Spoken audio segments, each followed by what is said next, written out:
My baptism. When I entered the water in the river Jordan to be baptized by John, I expected to feel nothing more than relief that I had, for once, taken a positive step in reforming my behavior.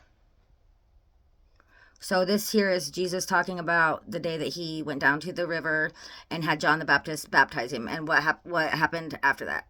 Okay, so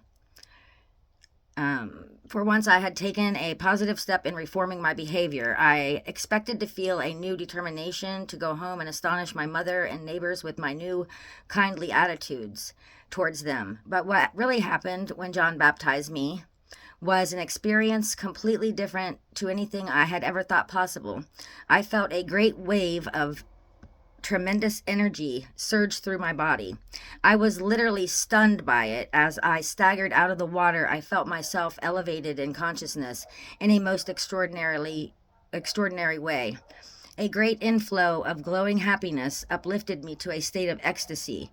I was enraptured and aware of a great light stumbling, I moved away from the river and walked, not knowing where I was going. I continued on unseemingly into the desert. Please note that my 6 weeks in the desert, or a time of total inner cleansing of my human consciousness, old attitudes, beliefs, and prejudices were dissolved. The time has come for me to share with receptive people all that I felt, saw, and realized and understood, to help people abandon the age-old imaginative pictures of a biblical deity. I would avoid referring to God by that word, and will use a terminology designed to stretch your minds to embrace what really is beyond all earthly form, color, sound, emotion, and comprehension. This terminology will become ever more meaningful as you persevere in meditation and prayer. This is an excerpt from the letters from Christ. This is the day that he went down to the river, got baptized by John the Baptist. He did not know John before that. He had just heard about him baptizing people, and he thought that he would, go down there and do something, because he had brought a lot of, apparently, shame on his household by his behaviors. He, wasn't a sinless, perfect person who didn't do anything wrong. But this is him starting to talk about what happened to him in the desert. It's really crazy to him that people never, have written anything about what happened in those days, except that he was, with the beasts and the angels were there, and he got tempted by the devil.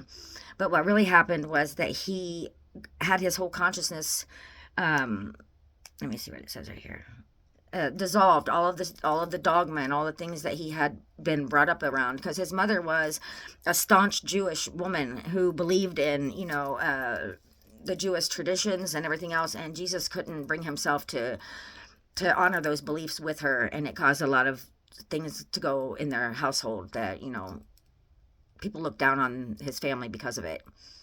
So he just thought that he would go down there one day, and what happened was he was literally awakened when John the Baptist put him under the water, and when he came out, that is when he went into the desert, and that's when he spent he says 6 weeks, but I just always say 40 days and 40 nights, but that's what, that's the beginning of the story of Jesus. That you guys want to know about all the things, all the years that were missing, and I'm about to let you know what happened with him. So, part 1, baby, part 1.